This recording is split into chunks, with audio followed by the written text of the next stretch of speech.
बहुत समय पहले उज्जैन नामक नगर में विक्रमादित्य नाम के एक पराक्रमी और न्यायप्रिय राजा राज्य करते थे। वे अपने बल, बुद्धि और न्याय के लिए प्रसिद्ध थे। प्रजा उन्हें भगवान के समान मानती थी।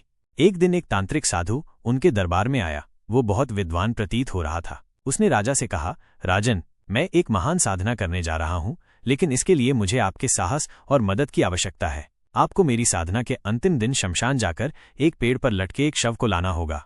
राजा ने वचन दे दिया।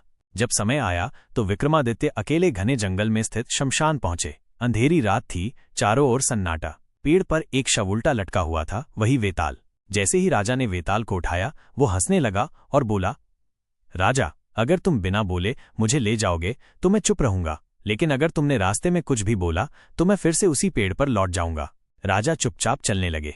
वेताल ने फिर चालाकी से कहा, चुप रहना कठिन है, इसलिए मैं तुम्हें एक कहानी सुनाता हूं, परंतु सुनो, यदि तुमने इसका उत्तर जानते हुए भी नहीं दिया तो तुम्हारा सिर फट जाएगा। कहानी शुरू होती है।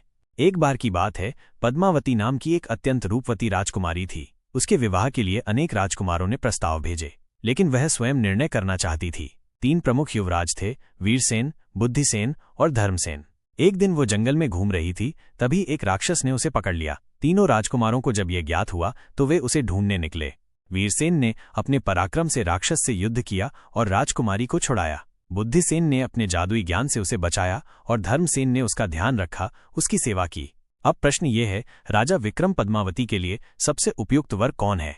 राजा ने कुछ क्षण सोचा और फिर बोले, वीरसेन जिसने राक्षस से युद्ध किया वो तो रक्षक हुआ। बुद्धिसेन ने सहायता की, परंतु धर्मसेन जिसने संकट में उसका साथ दिया, सेवा की, वही सच्चा जीवन साथी है। वेताल हंस पड़ा, ठीक उत्तर, लेकिन अब मैं लौटता हूं पेड़ पर। और वो उड़ गया।